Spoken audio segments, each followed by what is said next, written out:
Hi. Got another episode of Soundtrack and Extra for you. Extra conversation with some of our extraordinary guests. Mr. Nicholas Britell. He is an award-winning composer and has worked on so many fantastic things. Most recently, season 3 of Succession, and also Adam McKay's film Don't Look Up. So here is the unedited, joyous Nicholas Britell. Enjoy.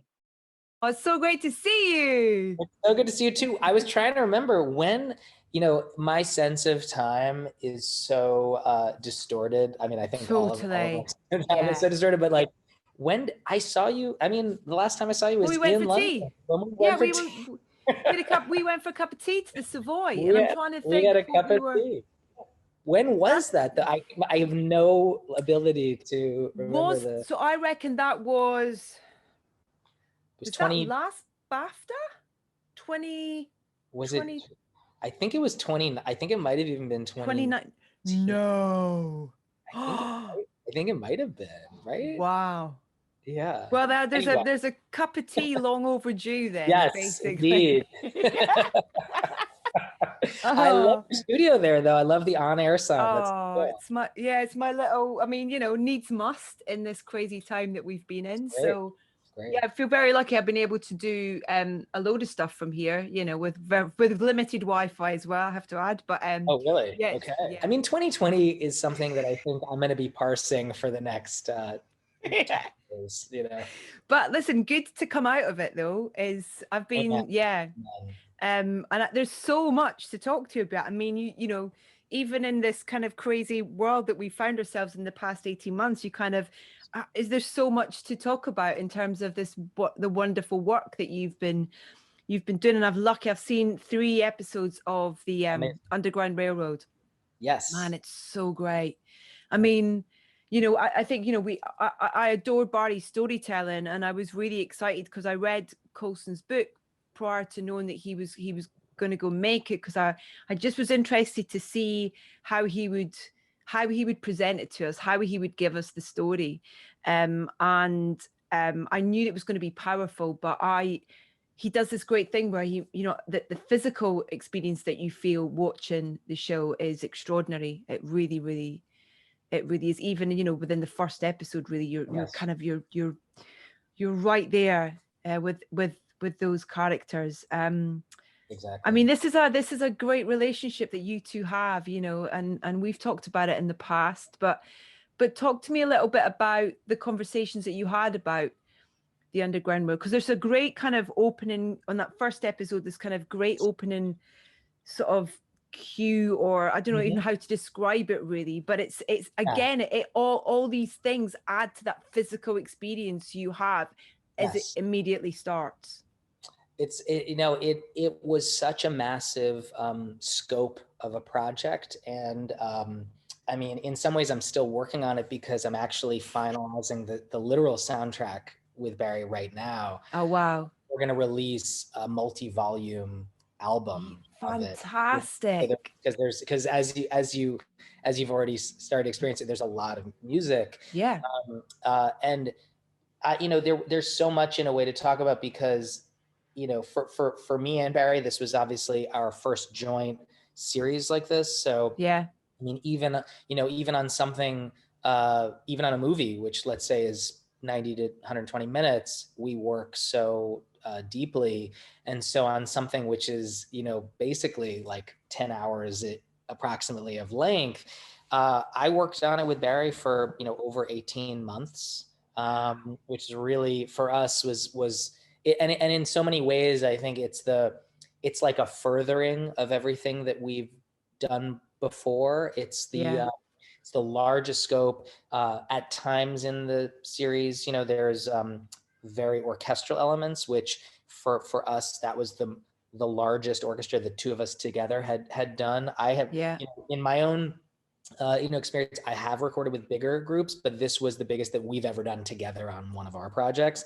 And it was a unique kind of sound and scope. And also the challenge of doing that in COVID was its own set of whole logistical equations. But to your question about how we kind of got started, I had read the book, and I'm always fascinated by those first questions that Barry and I discuss, because Barry, he has such a brilliant mind, and he has such unbelievable instincts for the early starting phase of our projects. And like you and I have talked about before, I think one of the things with Barry is that he's so he has such insights into things from a very early phase, and yet at the same time he's completely open to exploration and experimentation. And we always talk about it together, how we never know where we're going to wind up on a project. Like we you know, so it's this, he has this amazing combination of gifts where he has extreme insight and instinct, and yet at the same time extreme openness to the process. And you know, as a composer, that's unbelievably inspirational, and it allows for a kind of journey that we go on artistically, where we're constantly learning things. So on this project, the early phases, you know, from the book, I knew of the anachronisms that exist, you know, the magical realism. I recall, and we can talk about this, you know, I recall reading the South Carolina, you know, story, and thinking to myself at the time, I didn't, you know, my first thought was, I didn't know there were skyscrapers in the mid 1800s in South Carolina. And then of course there were not skyscrapers.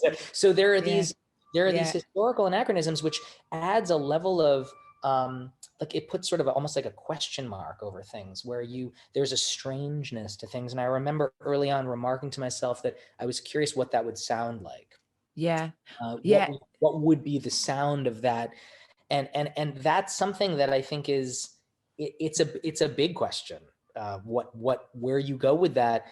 And the long sort of version of the answer is basically that Barry, the first thing he actually sent me, the first thing we really talked about, was he was on set in Savannah, and I received an audio recording, a text message that came through from Barry, and I you know, and he doesn't usually send me audio text messages. So I was like, I don't know what this is. So I listened to it, and it literally was the sound of drilling. It was like the sound of a drilling machine. And I had no idea what, you know, I was sort of like, what is this? You know, and did he just butt call me? Is it one of those ones? I was like, is this I don't know what this is. Like, literally, is this a mistake? Like, what is this? You know? And so but later in the day, about 2 hours, 3 hours later, I get another text from him, and it just says, did you get what I sent? And so immediately I was like, okay. I know what this is. And what's so fascinating about that is that immediately I started having these ideas, because that's just the way Barry is. Like, immediately I was like, oh, it's the sound, it's drilling, you know, going into the earth, it's going downward. And so I actually started experimenting with that literal recording. You know, I dragged it into my computer and started playing with it. And there were so many things that came out of that. There were musical things that came out of that. There were inspirational kind of elemental explorations we started doing. The question of sort of these elemental forces things. So that's like earth, let's say, you know, there's also air, and then what's in the air, and the sound of cicadas, sound of insects, fire, as you know, if you've seen some of the show, you know, the sound of fire, and actually working with Annalie, our amazing sound supervisor, and, you know, getting some of these incredible recordings that she was creating. So, you know, like literally weaving in the sound of fire and cicadas into the music. And what was really something new that Barry and I had never done before, I actually took at one point these recordings of these cicadas, and I slowed them down, and you could actually hear like the cicada song. And when you slow it down, because it's so fast, you don't hear it, you know, it's normal. But when you slow it down, it actually, there are these little melodies. And one of them, Barry and I were like, that's pretty cool. Almost like they're communicating with each other. Exactly. It's like there's a whole, you know, language there, clearly. And so I started listening to that, and the drilling itself, when you slow the drilling down, there's obviously a rhythm to it that Barry was really drawn to, but there's also actually kind of like a strange melody to it too. So those were the starting points of just like, what do they even say to us? What do these things give to us? I started writing music off of that idea of going downward. And Yeah. so that's the long way of getting back to the opening piece in in the show. There was this idea of going downward, and I started experimenting with a sort of descending chromatic motif that's going downward that you've heard, and it has a sort of rhythmic repetition, a sort of hypnotic repetition, I think. And Yeah.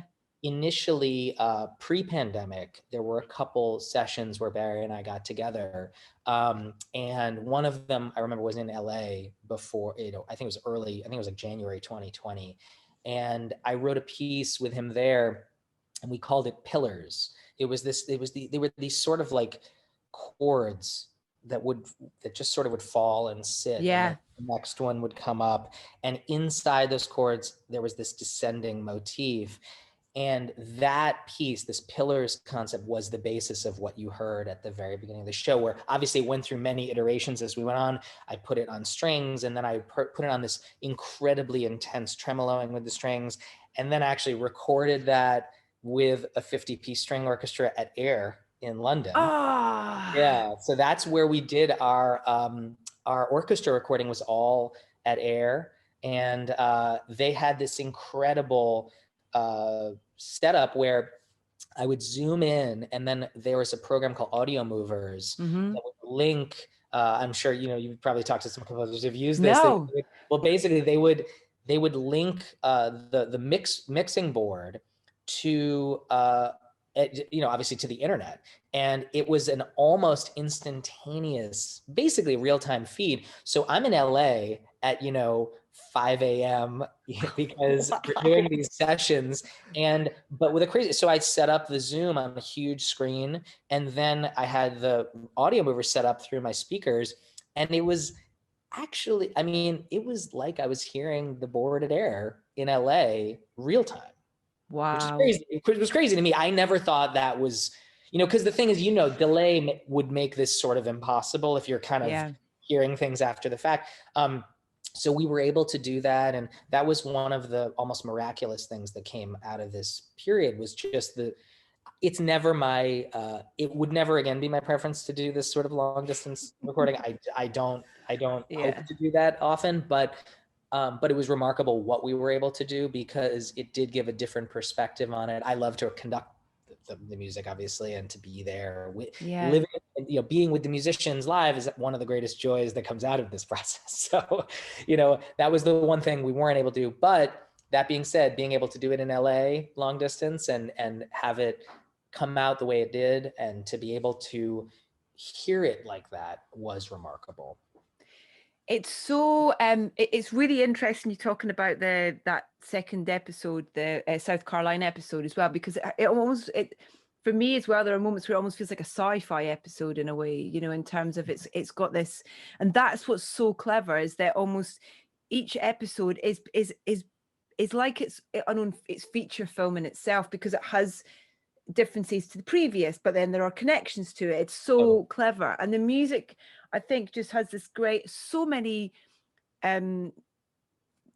different things going on with the music as well, whether it's the this kind of drone, with the declaration, when he tries to get the kids to talk about the declaration, and then there's this gorgeous cue after the line, "I'm not supposed to be here." It's just, it's absolutely stunning. And then when we see Ridgway for the first time, again, it's a different type of sort of sonic style. Yes. It's so clever. Like, I think because I'm paying really close attention to it, because I've watched each episode a couple of times, the 3 that I've seen, but I really kind of tone into it because I want to ask you about it. And it's Yes. amazing how many different kind of sonic textures there are, I guess, is the best way of maybe putting it.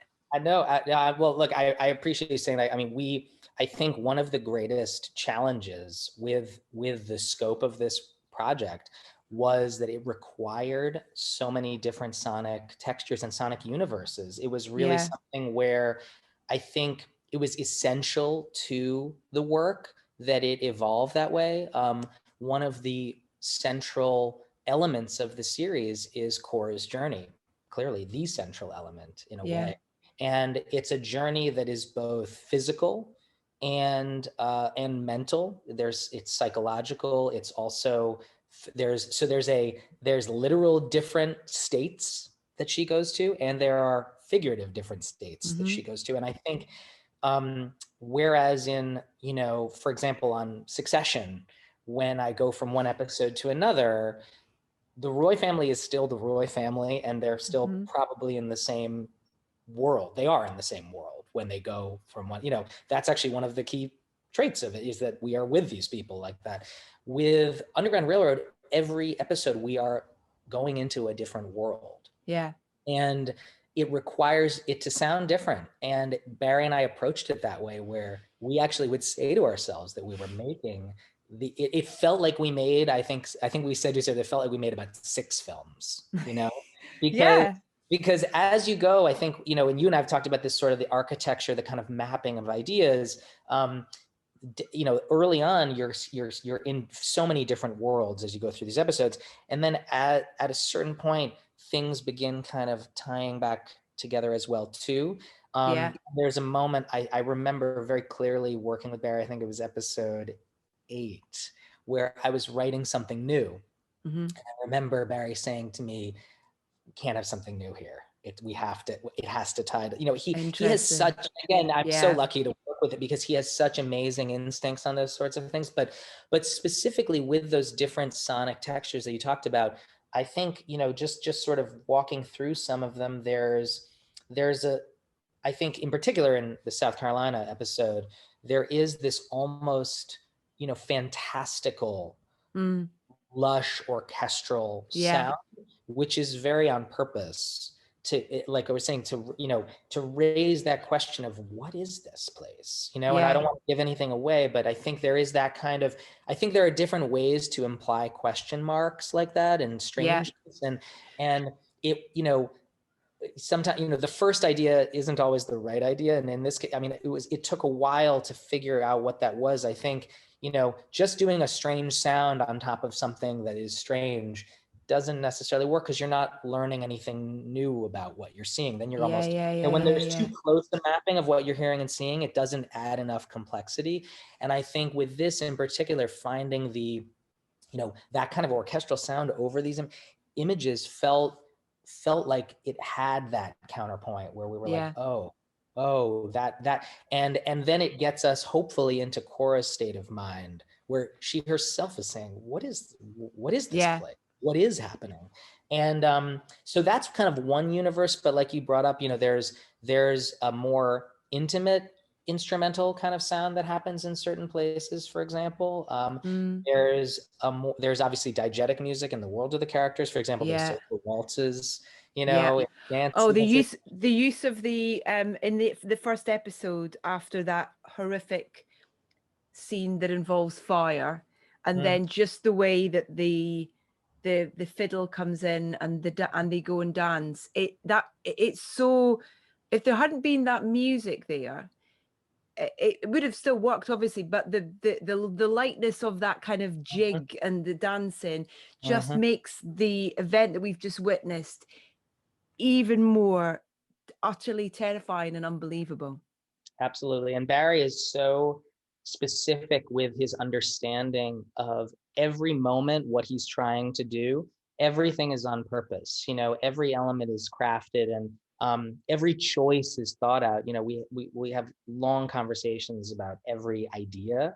And I think that's something that as a composer, again, for me, he's such an amazing guide with this, where the scope of this is so vast, and having his insights at every moment is really the only way I think I could have accomplished it. It's such a collaboration in that sense. I think, and we've talked about this before. I think sometimes people imagine that composers kind of go off and write all this music and bring it to the director and say, here you go. Stick it on. And it could not be further from the truth. This is such an immersive process. And actually being with Barry, having, moving to LA for that period of time, Barry and I actually worked more closely and had more literal time together on Underground Railroad than we've ever had in the past on any of the other projects. So it was required to explore these different universes. I mean, to further what what you were talking about too with even Ridgeway, for example, there is a kind of level of sonic experimentation in the music as well, Mm-hmm. where the music almost, especially with Ridgeway, it's almost like non-music. It's music, but it's non-music. It's instruments, but they're playing almost these sort of, it's like a raw kind of abrasive sound. Like Ridgeway doesn't really get theme on purpose, Mm. He has this sort of abrasive raw Yeah. notes, Yeah. and as people will see in the show, that was very conscious on our part. um, and I think that that is its own universe, the experimentation. Some of those, some of the pieces, I think there's a kind of thing that Barry and I have really delved into in the past, where for example, in Beale Street, there's a piece called Ye Who Enter Here, towards the end of the movie, when Fonnie is sculpting and Yeah. the camera is swirling and there's the smoke in the air. And that's a piece of music where I think we were trying to get into Fonnie's state of mind with the swirling of memories and emotions. Yeah. And that's something that we took to an even further degree, I think, with Underground Railroad, because Barry will often talk about how what we're trying to do, we're not trying to show you how to feel, I Yeah. think. Well, I think what Barry is really trying to do is he's trying to get you to actually feel those things. Like Yeah. you're trying to almost like recreate or replicate what the feeling is, as opposed to sort of putting the feeling on top Yeah. of it. That makes sense. Yeah. There's another cue I wanted to mention as well, where after in episode 2, where there's the kind of I just don't want to give anything away for people who Right, haven't watched right. it, obviously, but there's Yeah, the kind of there's a revelation. There's a kind of girl who comes into a situation, oh very yeah, upset about something, and it's like choral that kind of yes. comes into and that again, it's that human sound that almost, it's terrifying, Well, absolutely terrifying. I'm glad you brought that up, because that is actually another element that's the first time Barry and I have really incorporated voices into a score. And that the singer in that piece that we call aria, that's an incredible operatic soprano named Julia Bullock, who recorded that. And that theme Hmm. does recur in some of the later episodes in various forms. And recording that was fascinating for me, actually, too, because I had met Julie. Actually, I'm part of a group, sort of a collective within the San Francisco Symphony, Yeah. and I had met Julia, who's also part of this group, and we had talked a little bit. And when I was trying to brainstorm the best people for recording, Julia just seemed like she's such an all-star. And I reached out to her with the idea of recording this, and I think she was in Norway at the time. So if everything last year was like, the logistics were so beyond Yeah. I think she was literally in a quarantined in a cabin in like the woods of Norway, and she recorded this music, this music. Yeah, Wow. she recorded her voice there. So it was this. Yeah, everything we did was safe and clearly very distanced. Yeah. Incredibly so. Yeah. Even though the kind of after the first episode, you have the where they're running, and he's almost kind of tripping over himself. It's a fantastic piece of acting as the two of them are kind of trying to run across this open plain part. And then it kind of goes into the closing credits track, which is it Outcast. Yes. It's in it, but it shouldn't work, but it does. You know what I mean? If you in terms of this kind of like really sort of like angst sort of driven moment, and the build and the end, and then it's kind of like, and when you think of Outcast, you think, hey, you're kind of like, Right. Right. Right. Right. but one thing that he does brilliantly is that his lyrical content almost kind of contradicts the bright, shiny sunniness of the melodies that he uses. And I love that about some of his lyrics and stuff. And it's such a clever choice and such a brilliant use. Well, what's so, Barry has amazing, I mean, I know I'm just talking about how incredible Barry's instincts are, but I will talk about that ad infinitum because it's so true. Like I learned so much working with Barry, and I feel that in particular with his choices with those needle drops, those, on certain projects, Barry's literally even written in some of these things to the script, like Hello Wow. Stranger and Yeah. Moonlight, literally in the script. In this case, that idea of putting these needle drops on the end credits was something that as soon as I kind of saw a draft of this idea early on, I thought it was brilliant because it immediately contextualizes. Yeah. And that's all I'll kind of say. But I mean, it's one of those things where these episodes happen, you are in a world of the past. You are in a magical realism world of the past. And then at the end credits, all of a sudden you aren't there. Yeah. And I think So that good. provides this fascinating kind of juxtaposition. Yeah. Listen, before we run out of time, I hope you don't mind. I wanted to ask you about a couple of other things, if that's all right. Of course. Yeah, of course. You mentioned Succession. Yes. And I rewatched just because I wanted to remind myself of the end scene of the last episode of season 2. Sure. That last sort of 4 minutes. And it's so clever because you have a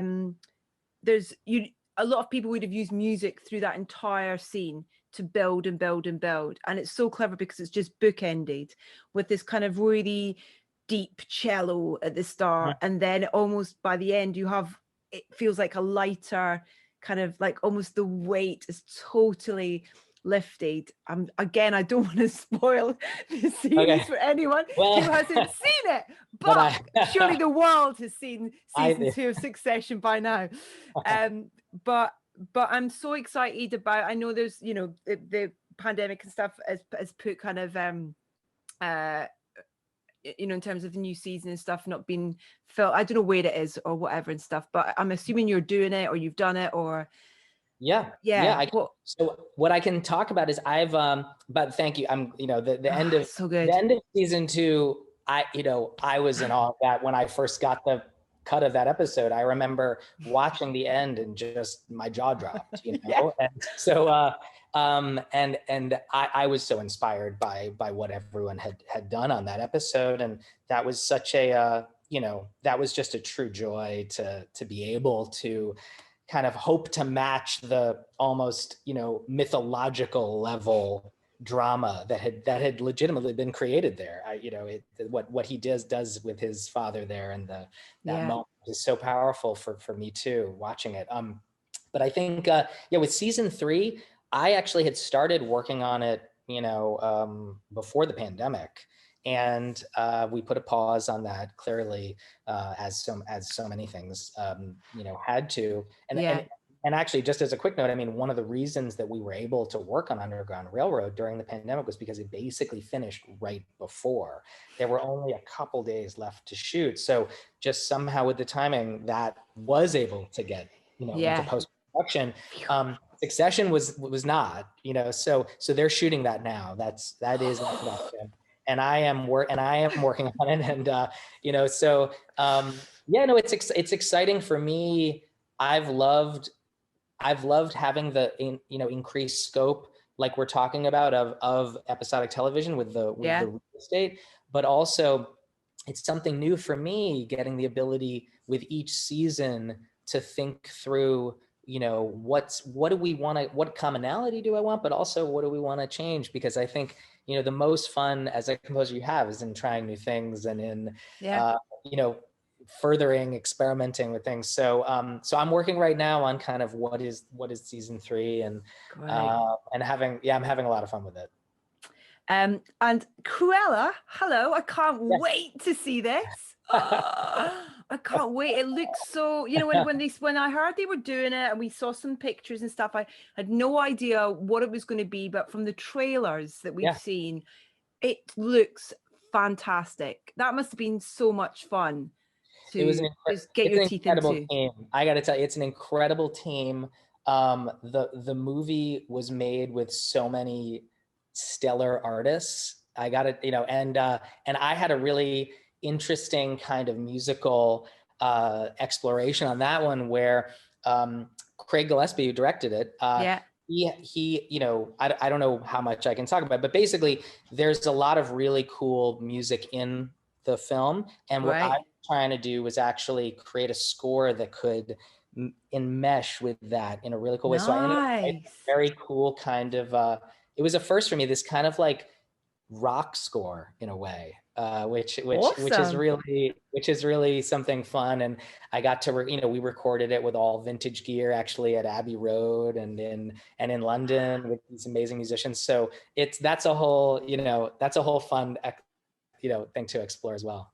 Oh, amazing. I hope we get the chance to chat about that. And then back with Oh, yeah. Adam again as well on Don't Look Up, with like pretty Yeah. much every A-list actor that there is in the world seems to be. I mean, it's ridiculous. Like Leo, Jennifer Lawrence, Kate Blanchett, Timothée Chalamet, Meryl. I mean, they're all in it. Jonah Hill, Mark Rylance. I mean, It's an just amazing, have them all. it's an extraordinary cast. I mean, An Adam's such a great extraordinary. filmmaker. I love his storytelling and his take on things. So I'm excited. You know, and you guys you've got history as well in terms of working Totally. together many times. No, I can't. I mean, I've started working on that as well. And actually, Adam and I had been talking about that project for quite some time. So, so it's definitely exciting to finally get to, you Yeah. know, really dive into that. And actually, I'm going to LA in a couple weeks to get back in the edit suite with Adam and Hank Oh, Nolan, who's editing. That's our kind of, you know. That was that they were really, you know, we've talked about this, but they were really the first team where they really brought me into the edit room on The Big Short. And yeah. we sat there and Hank would always talk about it. It's like we were playing jazz, the three of us together, you know, with trying things. And so, so I'm really looking forward to going out there and doing that with them again.